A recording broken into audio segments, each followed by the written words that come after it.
Եվրոպական խորհրդարանը վաղվա լիագումար նիստում կքննարկի Բաքվում պահվող հայ ռազմագերիների հարցը։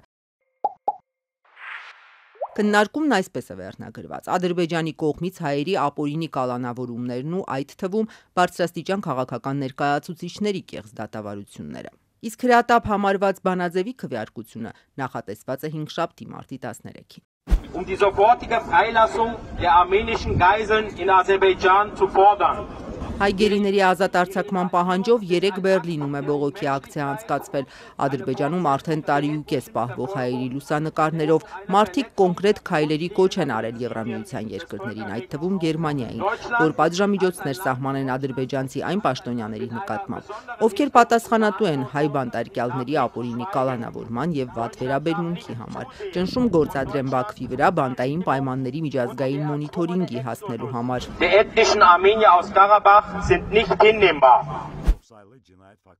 Ադրբեջանի բանտերում 23 հայ է պահվում։ Այժմ դատարանի առաջ են կանգնած Արցախի վրա 2023-ի սեպտեմբերի 19-ի ռազմական հարձակումից հետո գերեվարված 16 հայերը։ Նրանց թվում նախկին նախագահներ Արկադի Ղուկասյանը, Բակո Սահակյանը, Արայիկ Հարությունյանը, Ազգային ժողովի նախագահ Դավիթ Իշխանյանը, նախկին պետնախարար Ռուբեն Վարդանյանը, նախկին արտգործնախարար Դավիթ Բաբայանը, Պաշտպանության բանակի նախկին հրամանատար Լևոն Մնացականյանը, փոխհրամանատար Դավիթ Մանուկյանը։ Բաքուն Արցախի նախկին պաշտոնյաներին ծանր մեղադրանքներ է առաջադրել, ցեղասպանությունից մինչև ահաբեկչություն եւ ապօրինի զինված խմբավորումների կազմավորում։ Վազգեն Մանուկյան, Վազգեն Սարգսյան, Սամվել Բաբայան 3-15-ի դատավարությունն է շարունակվել։ Մեղադրողները հարցեր են ուղղել նախկին պաշտոնյաներին հիմնականում Ղարաբաղյան շարժման ծագման մասին։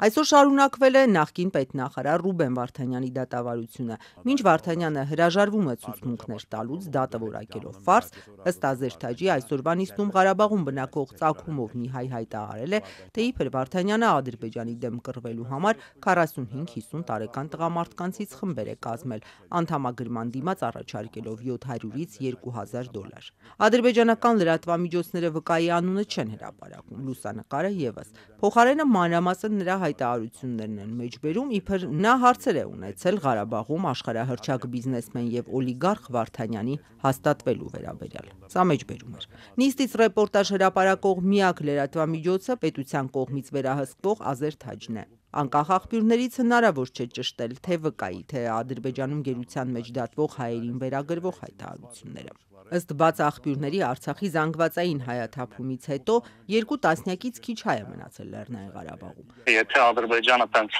որոշել է, որ պետք է արցախցիները ցուցմունք տան այնտեղ ինչ է կատարվում, առաջարկում թող այդ process-ին մասնակից դարձնեն 100,000-ից ավել արցախցիներին, ովքեր այնտեղ ապրել են եւ տեսել են ոչ միայն Ռուբեն Վարդանի գործունեությունը,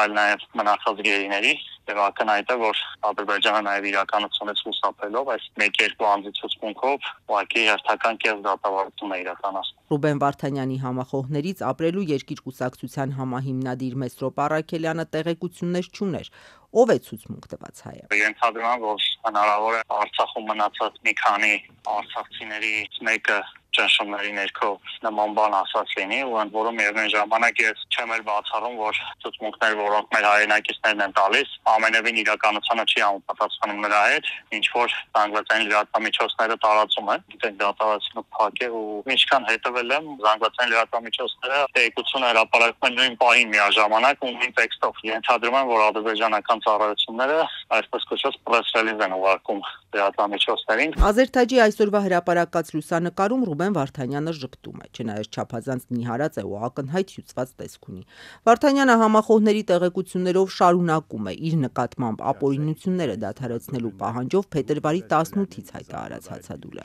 Օրերս ընտանիքի միջոցով փոխանցած աուդիո ուղերձում Արցախում ընդամենը 3 ամիս պաշտոնավարած Վարդանյանը դարձյալ կեղծ էր որակել իր դատավարությունը։